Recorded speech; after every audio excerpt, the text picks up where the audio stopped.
Olá, pessoal, sejam bem-vindos a mais um episódio aqui do podcast Industrialização no Spotify, no YouTube, no seu agregador de podcast com áudio e vídeo. Hoje, novamente, não vou trazer nenhum PowerPoint, nenhuma imagem, mas eu vou falar de 5 coisas que eu aprendi com Abílio Diniz. Como vocês já viram, aqui no canal eu tenho alguns episódios, são 5 episódios falando do livro do Abílio Diniz, o livro Abílio, Determinado, Ambicioso e Polêmico, da Cristiane Correia. E esse episódio é uma homenagem aí ao Abílio, que faleceu no último dia 18/2, com 87 anos. E eu refleti um pouquinho, eu aprendi muita coisa lendo várias coisas sobre o Abílio, ouvindo entrevistas, acompanhando ele nas redes sociais. E aí eu quero trazer aqui 5 coisas que eu aprendi com o Abílio Diniz, que ele me inspirou. Meu pai sempre foi muito fã dele, gostou muito dele como gestor, sempre estudou também o modelo de gestão do Abílio e acabou me influenciando também, né? O meu nome Abílio não é por causa do Abílio Diniz, é uma tradição já de família muito mais longeva, né? Mas é um xará e é um cara que eu sempre tive uma grande admiração. Então, vou falar essas 5 coisas logo depois da nossa vinheta.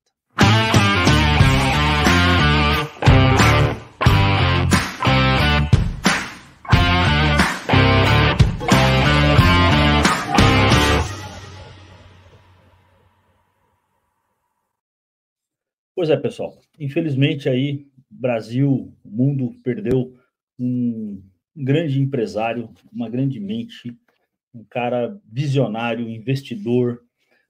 Conheci várias pessoas que já trabalharam com ele, direto e indiretamente. Todas essas pessoas sempre falaram muito bem do modelo de trabalho. Muitos deles me falavam: olha, ele é um cara duro, tem um nível de cobrança forte, mas é um cara muito justo, muito ético. E todas as pessoas que eu conheci gostavam de trabalhar nas empresas dele e gostavam dele, né? Vocês, quem acompanha o canal há mais tempo, viu os 5 episódios que eu fiz falando, né, as minhas impressões ali do livro Abílio, Determinado, Ambicioso e Polêmico, da Cristiane Correia. E ele é um cara que sempre me inspirou bastante, né? Como eu comentei no começo, meu pai já falava dele, e na época eu lembro que a gente acompanhou bastante, e eu falo disso nos episódios do livro sobre o sequestro, né, o sequestro que o Abílio Diniz sofreu. Isso mudou bastante o pensamento dele sobre várias coisas, mudou bastante a vida dele. E uma das coisas que eu aprendi com ele, uma das coisas que ele me inspirou, vendo a vida dele, acompanhando e lendo, foi cuidar da saúde.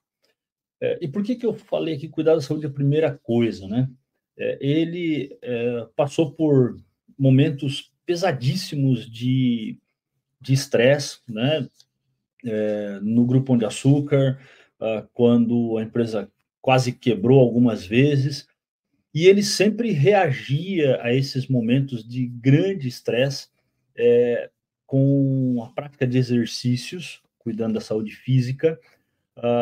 Ele difundia muito ali a prática de exercício, alimentação balanceada, alimentação, né, correta. Uma das coisas que eu ouvi uma vez ele falando numa entrevista é que ele começou a envelhecer com 29 anos, né? Que ele começou a fazer 80 anos com 29.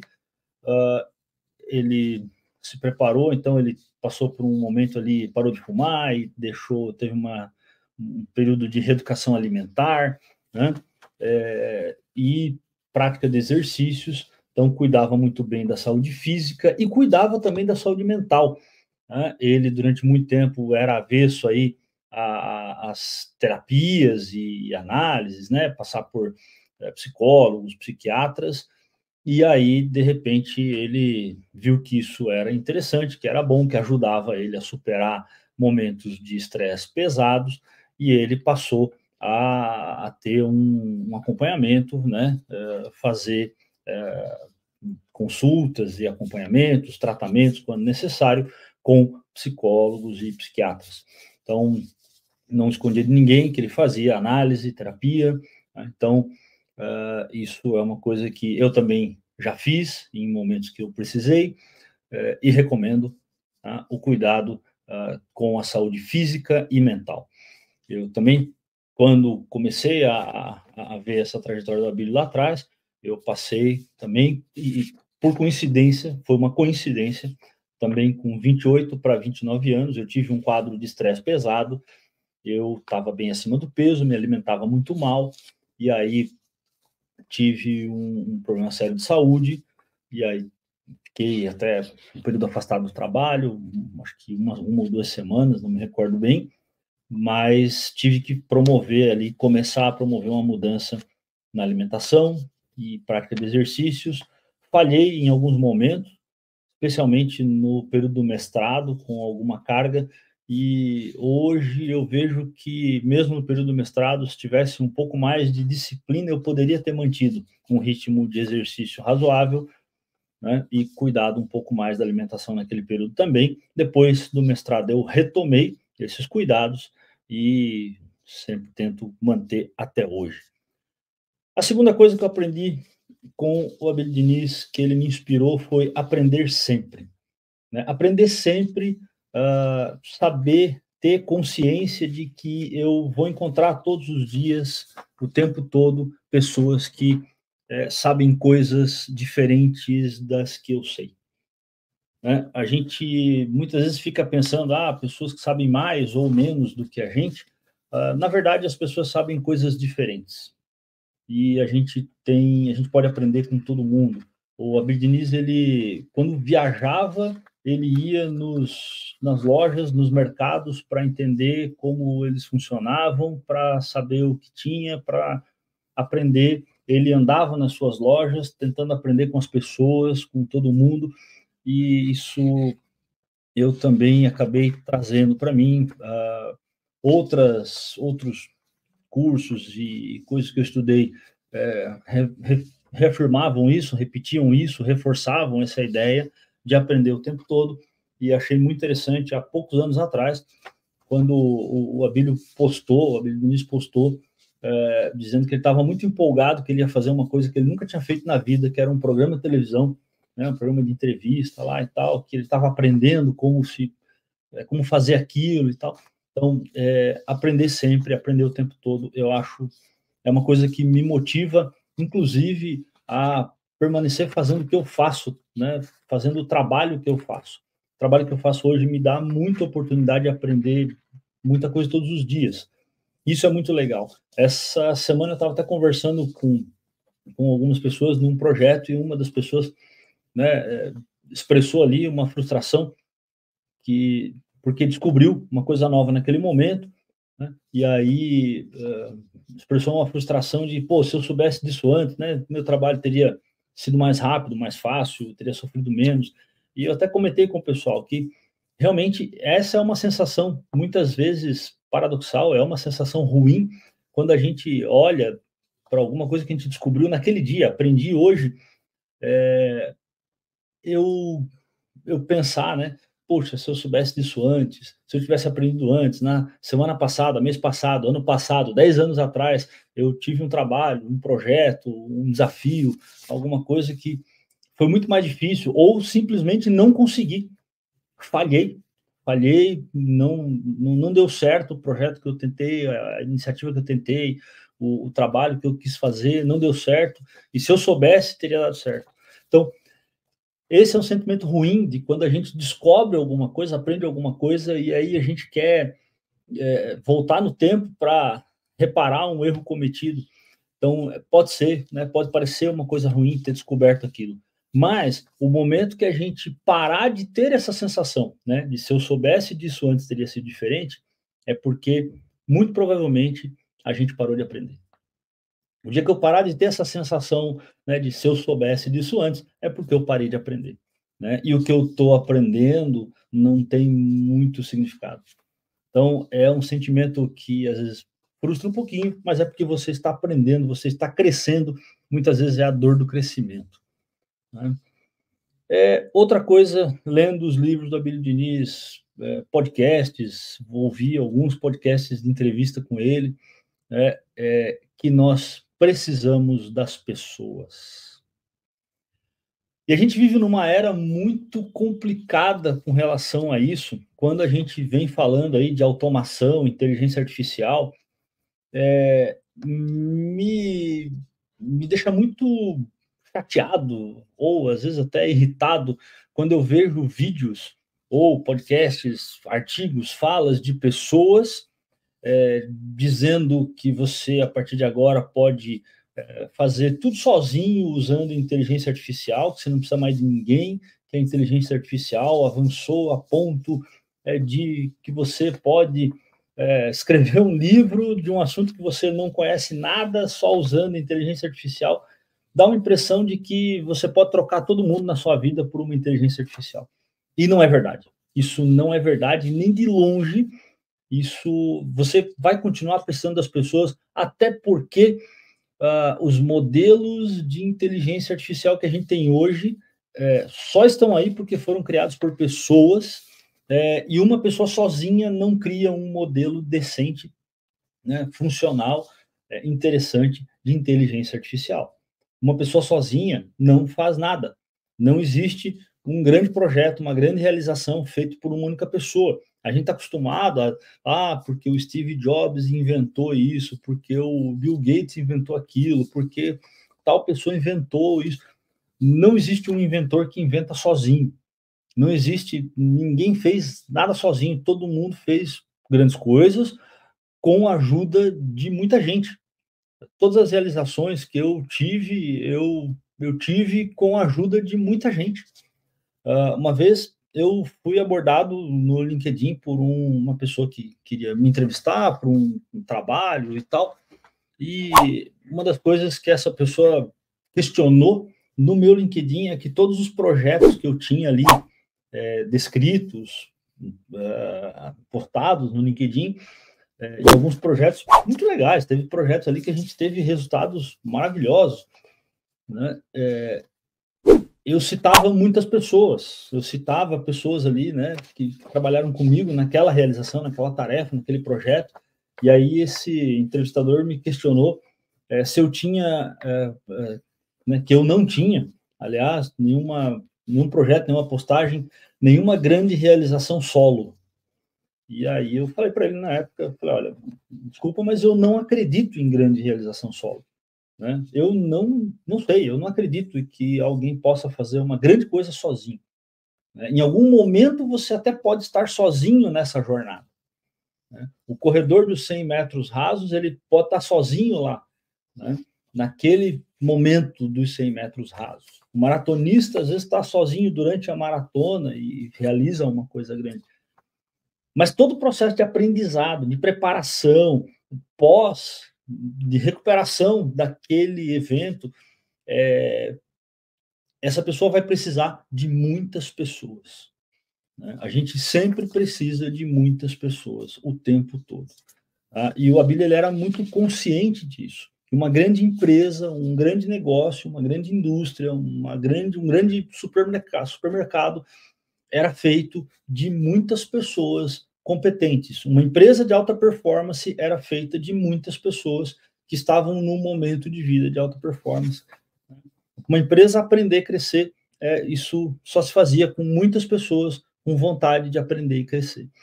Então, isso é muito interessante e reforça, é uma coisa que eu sempre acreditei, mas em alguns momentos eu fui muito questionado, né?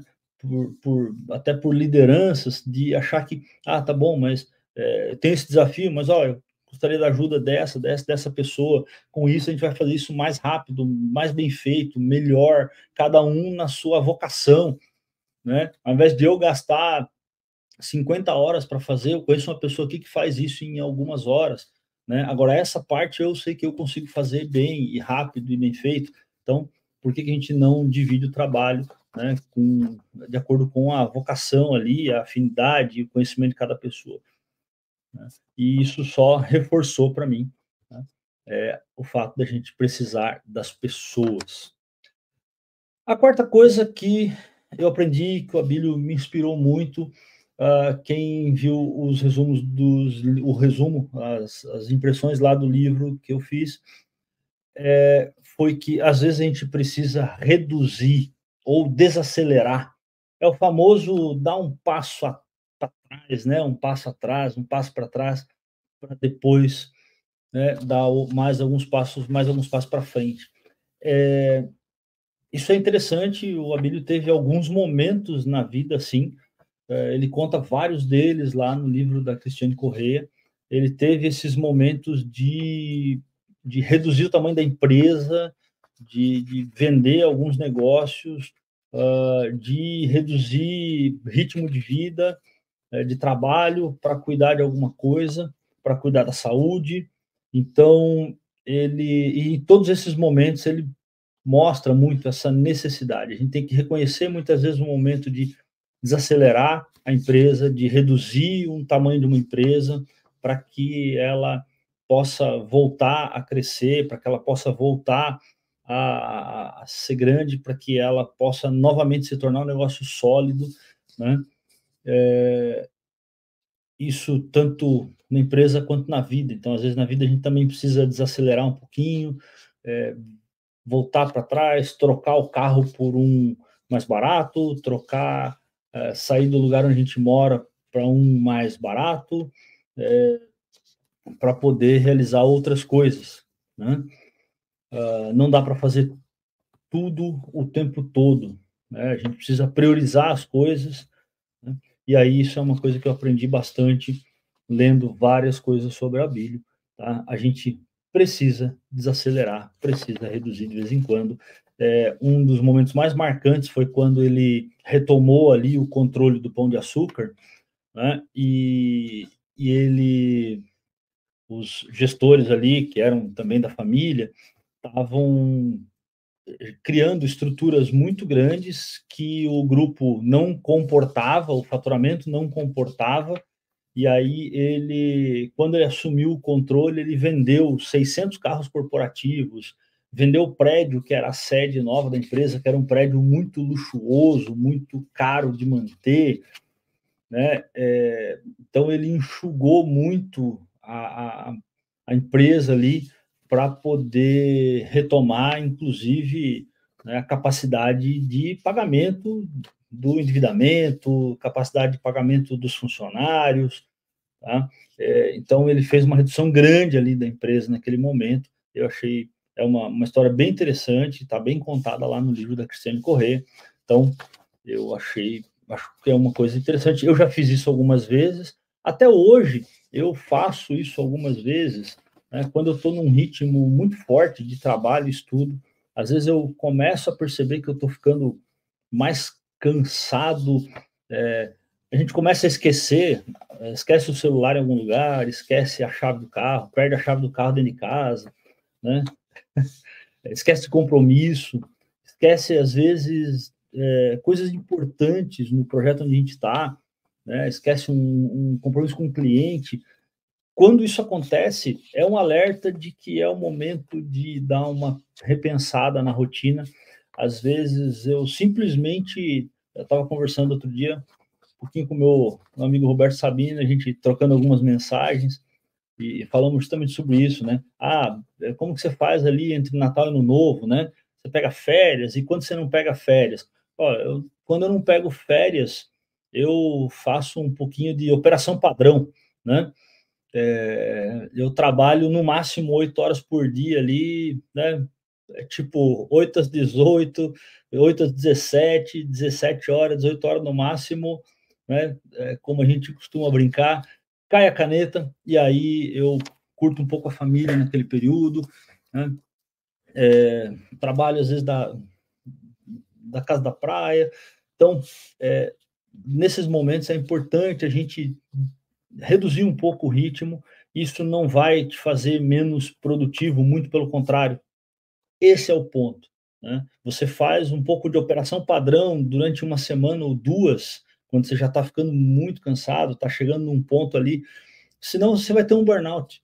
Aí você vai ficar sem trabalhar 2 semanas, totalmente, muitas vezes, como aconteceu comigo quando eu tinha ali 28 anos, né? Lá eu aprendi um pouquinho disso e fui fazendo testes ao longo da vida, às vezes falhava de novo. 2016 foi um momento que eu falhei de novo, eu tive um outro problema, né, um pouco mais sério de saúde, e aí de 2016 para cá eu comecei a levar um pouco mais a sério essas tiradas, né, de pé do acelerador, e tem sido muito bom porque eu consigo manter a minha produtividade, né, e não cair a produtividade. Eu percebo que depois de alguns dias num ritmo mais lento, dormindo um pouco mais, um final de semana totalmente desligado de tudo, né? Eu, quando volto muito mais rápido na hora de produzir as coisas, documentos, soluções, na hora de né, colocar algumas coisas de trabalho que já estavam atrasadas e eu não conseguia ajustar. Então, eu tenho feito esse exercício. Se vocês quiserem que eu fale um pouquinho mais dessas rotinas, a gente aprendeu um pouquinho dessas rotinas, um pouquinho mais também naquela brincadeira que a gente fez do ano Lean, que está na nossa timeline aí, no ano de 2022, né, que foi um ano bem puxado, 2022, 2023, foi um ano também bem puxado, né, mas a gente coloca em prática essas tiradas de pé. Então, essa foi a quarta coisa que eu aprendi com ele. E a quinta coisa é que a morte do Abílio Diniz faz a gente refletir e olhando para tudo o que ele fez, olhando para o livro da Cristiane Correia, onde ele fala muitas coisas interessantes a respeito desse quinto ponto, é que a vida é um sopro, a vida é frágil. O Abílio Diniz esteve próximo da morte algumas vezes, né? Ele teve o caso do sequestro, ele teve um problema de saúde, né, também, onde ele teve eu não me recordo aqui se era um câncer, alguma coisa assim que ele já tratou, mas era um problema grave de saúde, né?